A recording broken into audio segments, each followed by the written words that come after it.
So there was like a finished attic.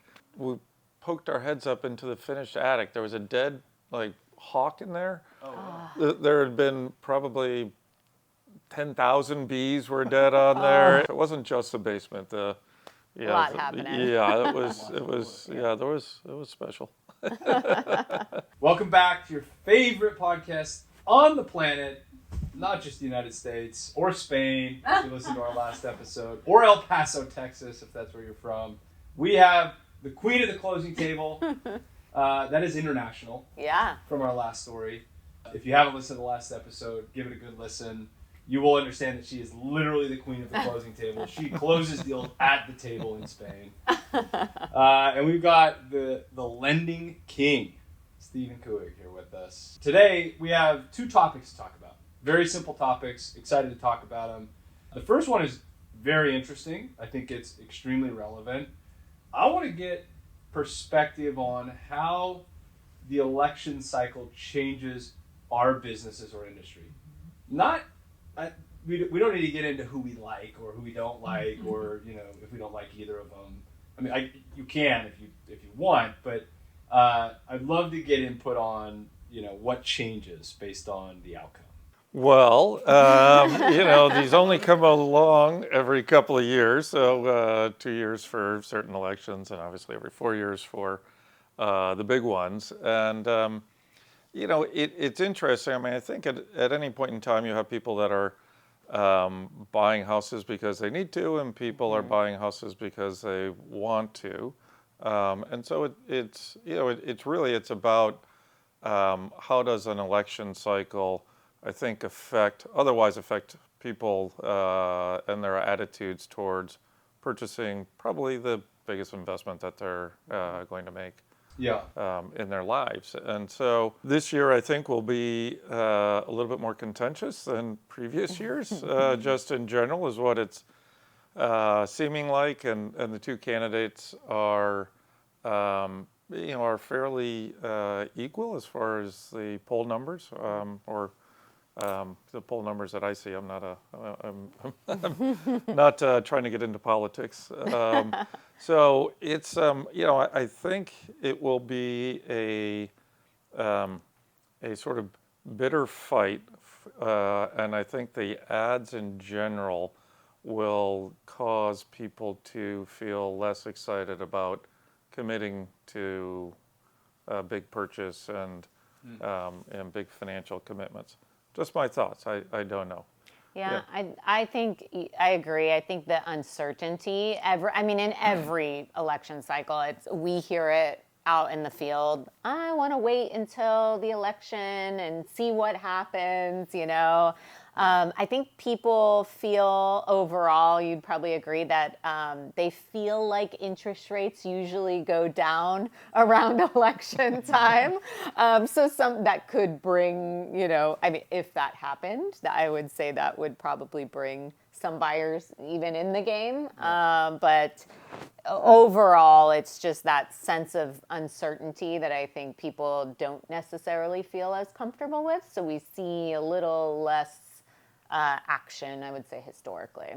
And they're gaining that sense of uncertainty because of the friction, right? So, well, if you listen to the commercials, the world is always ending because of the other person, right? And so it's one of these things where there's no positive marketing for the most part, unfortunately. But it's in general, it's critical opponent advertising, and so that's not going to make anybody feel really great about the future. It's pretty split. So it's 50% of people are like, I don't think I should buy a house right now. Who knows what's going to happen when this person gets into office? So it really, it affects us pretty greatly. What we're saying is that as a nation, we're going to allow this thing to get us so worked up that we're going to affect the overall GDP and the buying behaviors and sentiment and the way that the world goes around because we're arguing over who's right. I would definitely. It would be interesting if you went back and looked at it historically, whether that actually is the case, and I'm sure it does depend upon the election and the candidates as well, right? But Yeah. yeah, I'm relatively old.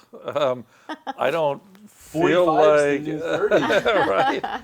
So I don't. I really don't feel like I've ever seen the United States so divided, Yeah. and people saying not only am I right, but you're wrong, and so I don't think that makes anybody feel great.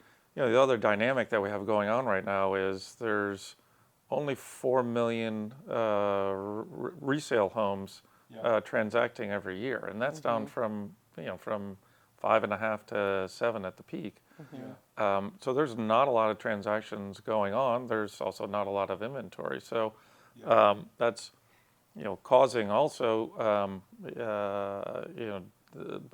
prices and affordability are definitely strained. So it's tough in any event right now. Yeah, that's what I was going to say. I think you touched on it initially when we talk about, interest rates and really what's happening in general. It's people that are moving have to move. Yeah.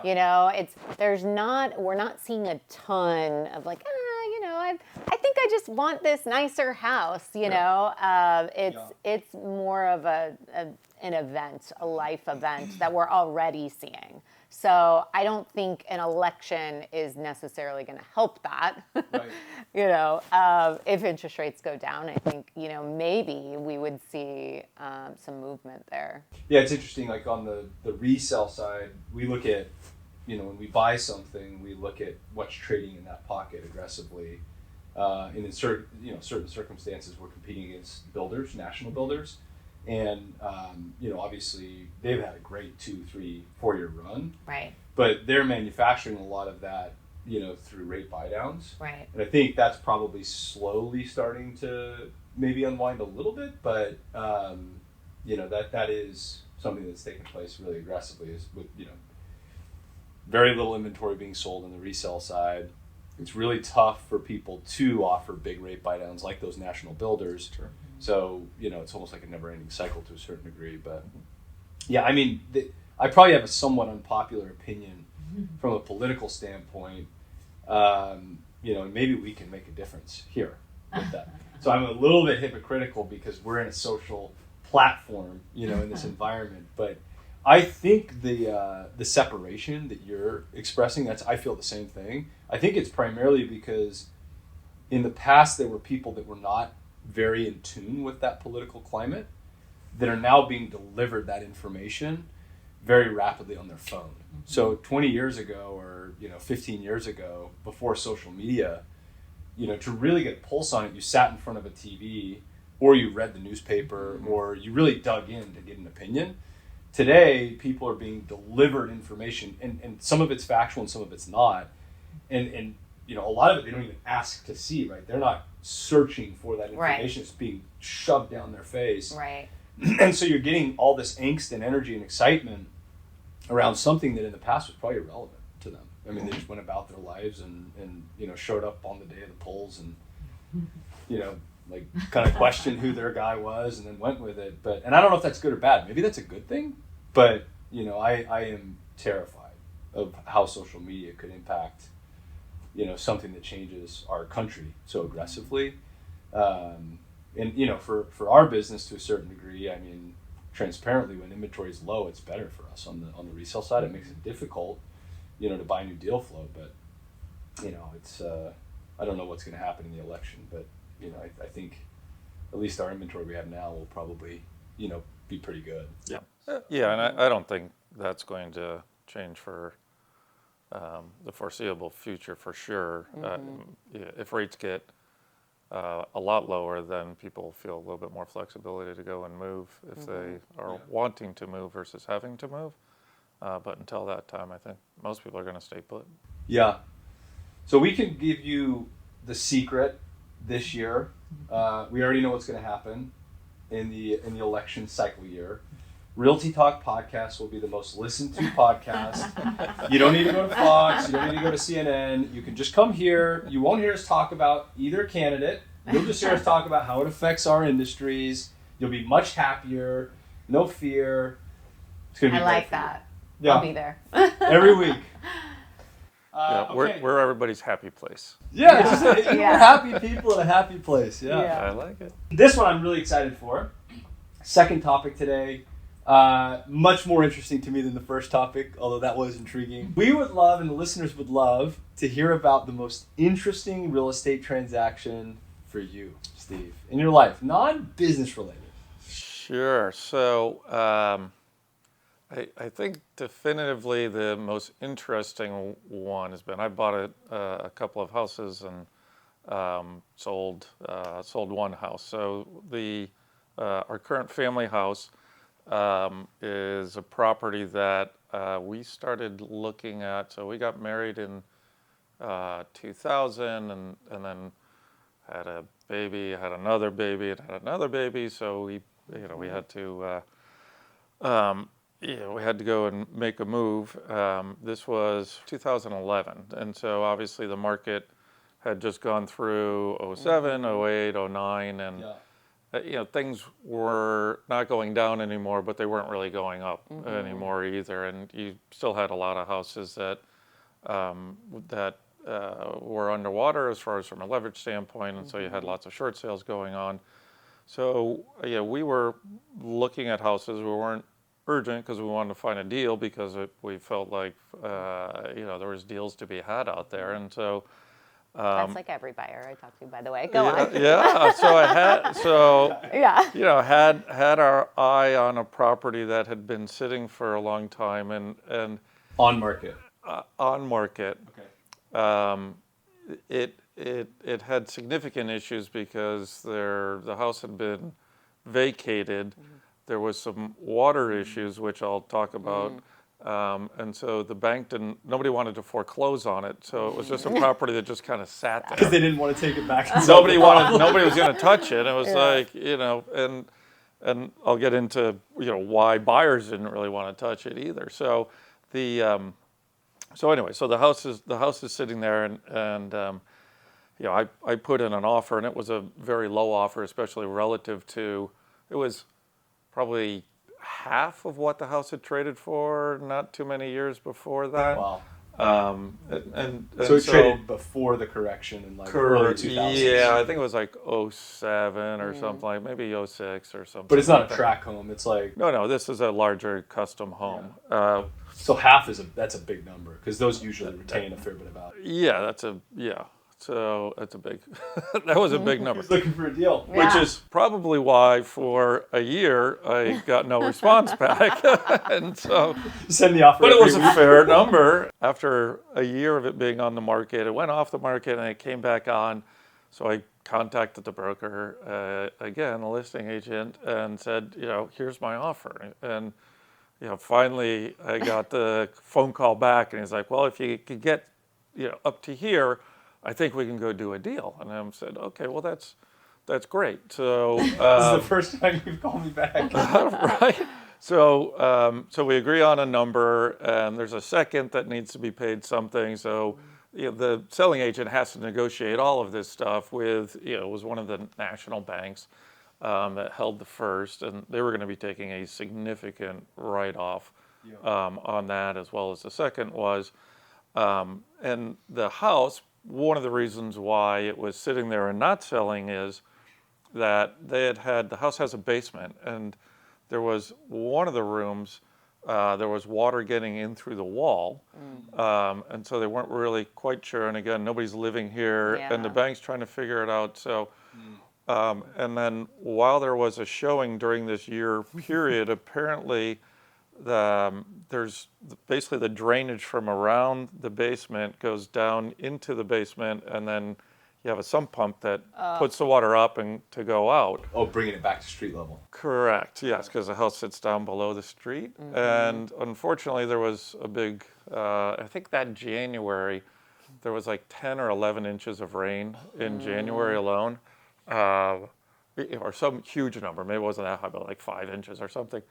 And the sump pump went off. It was plugged into like just an outlet, and apparently the power went out or the thing shorted, and stopped working. And so then there was literally a flood in the basement of like inches and inches of water when the no. agent came. So then, everybody's like, it was one thing you had like, the wall and you had water coming through there. So the interesting thing is when you went to see the house, I mean, the listing photos were kind of older photos and it all looked normal. When you went to actually see the house, they had dug around the basement, like on one corner of the building, to try and get to the wall issue that they had. Trying to figure out where the water was coming. Correct, yeah. So, and then they put the dirt, so it was all of this dirt, and they put the dirt basically like right in front of the front door.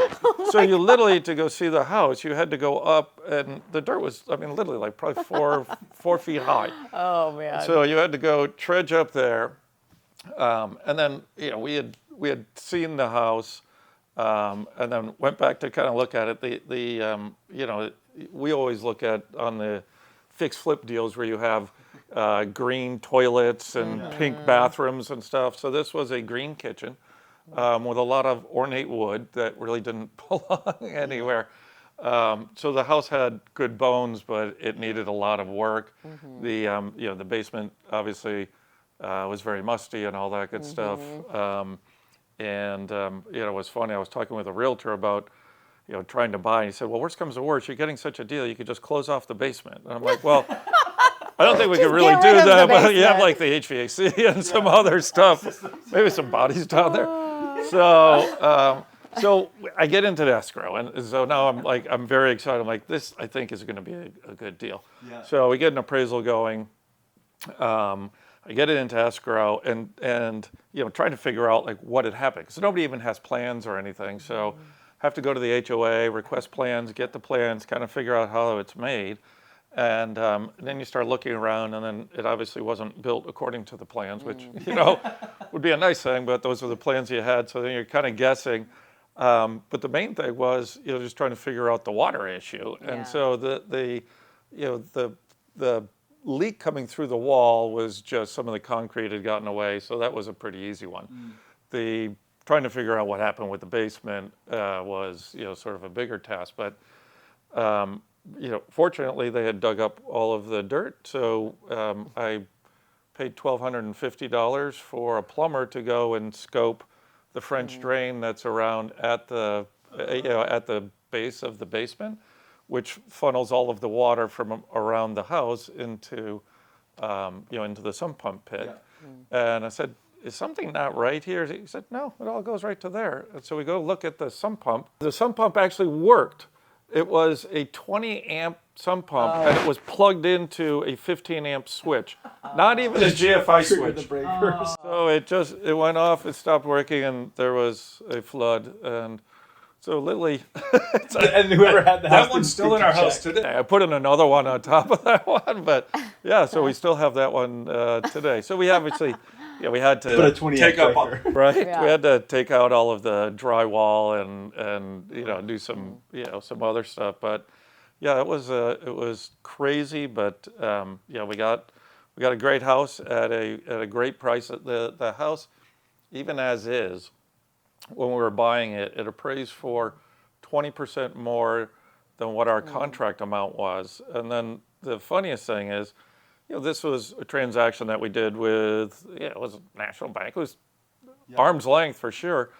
The county recorder's office here tried to say that it wasn't an arm's length transaction, and they wanted to put the tax basis about where the house had appraised at. And I'm like, no. So I had to go argue that. I showed them the pictures, and they're like, "Oh, did you show us these pictures?" I said, "Yeah, I already sent them in." They're like, "Oh, don't worry about it. We'll take care of it." Yeah. And so it was, it was a lot of work, and it's we kind of did a bunch of stuff, and that's 10 years old. So now we'll probably get at it again. So I don't know if you know this story, and I certainly didn't know, but when we first started working together, we decided to pick a top agent that we were, selling some of our inventory with. We won't say his name.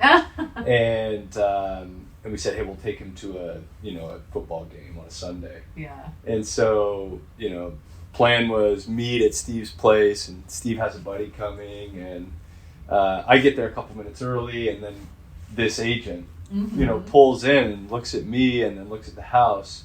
He's like white in the face.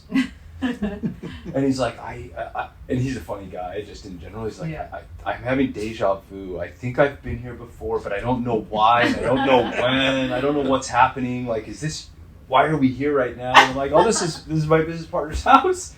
And he pulls it up on his phone. He's like, oh my gosh, I worked for the bank that was processing the short sale 8 years ago when this transaction happened. So. Yeah, so he and I were on the phone, during the process because So they got the bank to agree, and then they had to get the second to agree. Yeah. So they're like, wait, and they're like, okay, now we need to close. Yeah. Oh, sounds like he did a good job. Yeah, you got it done. Funny enough, he says that's not the trickiest one. Oh. So All right. your most interesting one is That's definitely crazy. not his worst or Yeah. trickiest. Yeah. We'll have to hear his. That'll be our next one. And still in the house, so you're happy and loving it. We are still in the house, so 3 kids. Well, most of them are out now. A couple of dogs, and happy wife. So it's all good. That's all you can ask for, right? So it's worth a year of no response, and and a year of putting Humpty Dumpty back together again. Yeah, so. that's your lesson though. That's your takeaway is, you gotta stay on it and comes through in the Patience end. Yeah, and, you could have given up and you didn't. So. So takeaway today, I think, from our podcast is the election. We don't really know what's going to happen in the industry. We all, I think, tend to agree that consumers might be lack confidence essentially to go and purchase because they get so immersed in the election cycle. But that doesn't mean that it's a good or a bad time to buy. I think to a certain degree that might mean that it's a great time to buy. Right. And certainly a great time to sell. On the investment side of the business, I'm sure there's a tremendous amount of opportunity. I mean, we're licking our chops, looking at a lot of really good deals right now. So, good or whatever happens with the election, I think if you are in tune and working hard and staying diligent, you probably can capitalize during this time. Yeah, the good news is the world will go on. As usual, right? It has forever, right? Obviously, second topic was awesome to hear about such a crazy story. I'm just confused as to why you didn't put a basement swimming pool in. Yeah, we thought about that. You were right there. Yeah, that was Yeah. interesting. Oh, the other thing I forgot to mention was, so there was like a finished attic, and we poked our heads up into the finished attic. There was a dead hawk in there. Oh, wow. There had been probably 10,000 bees were dead on there. It was it was interesting. So it wasn't just the basement. A lot happening. Yeah, it was special. That is episode number 4 of Realty Talk Podcast, your favorite podcast on the planet. Check us out. Hit subscribe, regardless of what channel or network you're on. And please use our comment section. Send us any questions that you'd like us to address on the next episode. And I'm still very curious to get an El Paso fix and flip deal done. I'm going to hold on to that one until we get a deal in El Paso through the podcast. See you next time.